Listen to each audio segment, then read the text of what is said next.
छोटे लाल बुनकर दलाली बंद करो, बंद करो, बंद करो। हमारे साथ हमारे बीच आकर हमारी मांगे पूरी करो, पूरी करो, पूरी करो। छोटे लाल बुनकर दलाली बंद करो, बंद करो, बंद करो। नमस्कार दोस्तों, मैं सुभाष बैरवल लगातार द पिंक सिटी न्यूज़ के साथ खबरें दिखाते हैं और आज बात करेंगे राजस्थान में लगातार आंगनबाड़ी सहायिका यानी कि कार्यकर्ताओं के द्वारा क्यों प्रदर्शन किया जा रहा है सरकार के खिलाफ।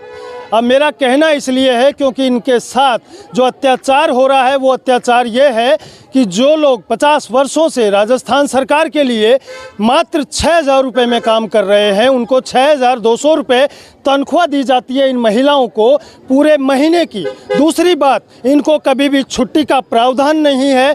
तीसरी बात, इनको पूरे महीने सर्दी हो या गर्मी इनसे काम करवाया जाता है। राज्य सरकार और केंद्र सरकार की तमाम योजनाओं का ये लोगों में जाकर वहाँ पर उन लोगों को समझाती है। उसके बावजूद इन लोगों को कहीं भी स्थायी नहीं किया जाता। इनकी जो मांगे हैं उनको लेकर सरकार सो रही है, मगर इनके जो अध्यक्ष बने हुए हैं वो लोग भी इनके साथ कहीं न कहीं अत्याचार कर रहे हैं, गुमराह किया जा रहा है। अब यहाँ पर ये तमाम जो महिलाएं हैं ये वो लोग हैं जिन्होंने सरकार के लिए रात दिन एक करके काम किया है। कुपोषण जैसी बीमारी से जब बच्चा ग्रस्त होता है तो पल्स पोलियो की दवाई पिलाने के लिए भी ये महिलाएं घर घर जाकर उन लोगों के लिए काम करती है और राज्य सरकार और केंद्र सरकार की तमाम योजनाओं का बखान करती है जनता के बीच में जाकर।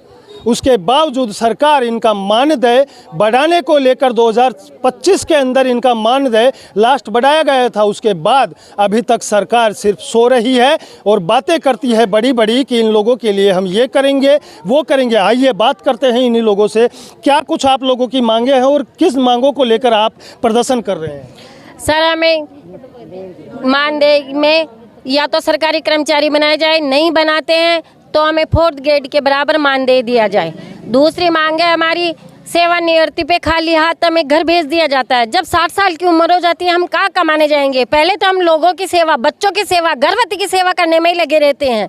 हमारे बच्चों को छोड़कर हम दुनिया की परवाह करते हैं, मगर 60 साल होते हैं हमें धक्का मार दिया जाता है, खाली हाथ घर भेज दिया जाता है। बूढ़ापे में हम कहाँ जाएंगे कमाने, इसलिए हमें सेवानिवृत्ति मिलनी ही चाहिए। तीसरी बात, जब कोरोना में सरकार कहती है घरों में बंद होकर रहो और आंगनबाड़ी कार्यकर्ता से कहा जाता है कि तुम घर घर जाके विजिट करो, जो बीमार है उनको दवाइयाँ दी जाए, तब हमने हमारी जान खतरे में डालकर एक एक घर दवाइयाँ पहुँचाई। सुना है आप लोगों ने इन्होंने क्या कहा है।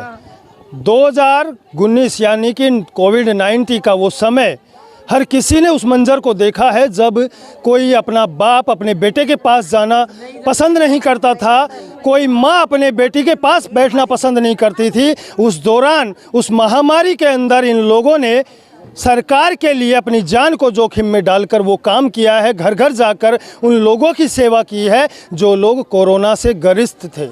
सोचिए, सरकार 2023 के विधानसभा चुनाव हो या तमाम चुनाव हो, उनमें बातें बड़ी बड़ी करती है, मैनिफेस्टो तैयार किया जाता है, गरीबों को सहायता दी जाएगी, उनको युवाओं को रोजगार दिया जाएगा, मगर सरकार सत्ता में आते ही बेरोजगारी की चरम को सीमा को ऊपर तक पहुंचा देती है और बेरोजगारों को अपराध करने के लिए मार्केट में छोड़ देती है, जिससे दिनों दिन अपराध बढ़ रहे हैं। और ये महिला कर्मचारी जो सरकार के लिए काम कर रही है, 2.5 से 5 साल के बच्चे जिसको आप अपने परिवार के अपने घर में नहीं संभाल सकते, उनको ये बच्चों को ये संभालते हैं आंगनबाड़ी के अंदर आकर। सोचिए, अब ऐसे लोगों के लिए सरकार सिर्फ सोच रही है और सोच भी नहीं रही। इनके जो ठेकेदार होते हैं, जो बीच में मेरी भाषा में कहूँ तो वो दलाल होते हैं, वो दलाल इनके भविष्य के साथ कहीं न कहीं खिलवाड़ कर रहे होते हैं। अभी परसों के दिन इन लोगों के किसी अध्यक्ष ने वहाँ पर जाकर पूरा धरने को समाप्त करने की बात कही थी, मगर ये लोग उस चीज़ से संतुष्ट नहीं है और यही बात है कि इनकी मांगों को लेकर मानदेय बढ़ाने की मांग है। कम से कम गवर्नमेंट रूल के हिसाब से 6,000 तनख्वाह कहीं भी नहीं है। मैं आपको बताना चाहूँगा, अगर सरकार भूल रही है तो आपके नियम और कायदे कानून के अंदर गवर्नमेंट रूल में प्राइवेट क्षेत्र की भी तनख्वाह कम से कम 18 से 15,000 रुपये मिनिमम तनख्वाह है, मगर उसके बाद सरकार खुद अत्याचार कर रही है। उसका जिम्मेदार कौन है ये तो आप लोग बाद में बताना, मगर मैं इन्हीं से लगातार बात कर रहा हूँ।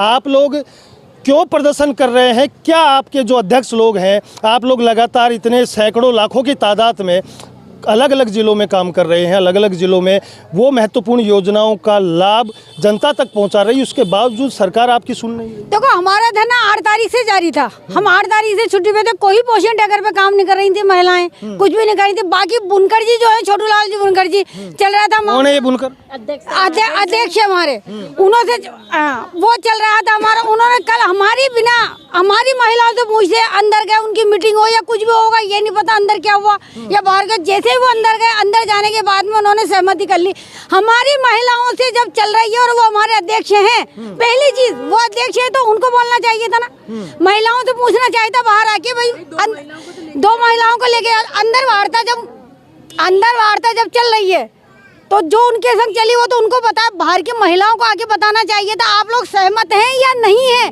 हमारी बिना अनुमति के उन्होंने समझौता कर लिया। इसका कारण हमारी तो मांगे ही पूरी नहीं हुई। समझौता पहली मांग ये देख लीजिए, इनकी मांगे पूरी नहीं हुई, मगर इनका कोई बुनकर है जो अध्यक्ष बताया, और उसने अंदरूनी जाकर वहाँ पर पूरा इन लोगों के साथ अत्याचार करने का काम किया। मतलब कि आपके साथ सैकड़ों की तादाद में अगर आप किसी सिस्टम के अध्यक्ष हैं और आपके पीछे जनता जो बेचारी आप पे विश्वास करके बैठी है, उनके साथ कुठाराघात करने के लिए आप लोग कैसे सोच लेते हो, ये बहुत बड़ी निंदनीय बात है। मगर शर्म करनी चाहिए आप जैसे लोगों को कि चंद पैसों के लिए आप लोग अपने ज़मीर को तो बेचते हो, मगर ऐसे लाखों बेचारे काम कर रही सच्चे मन से उन लोगों के भविष्य के साथ खिलवाड़ करते हो। मैं भजनलाल सरकार से द पिंक सिटी न्यूज़ के साथ निवेदन करूंगा कि ऐसे लोगों के लिए ज़रूर सोचें, क्योंकि ये वो लोग हैं जो आपकी केंद्र सरकार की योजनाओं से लेकर राज्य सरकार की योजनाओं को जनता तक पहुंचाती तो है ही, उसके बावजूद ये वो काम भी करती है।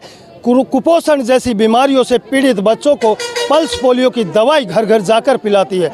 मैं लगातार ऐसे ही खबरें दिखाता रहूँगा। देखते रहे द पिंक सिटी न्यूज़ के साथ सुभाष बैरवा, जयपुर।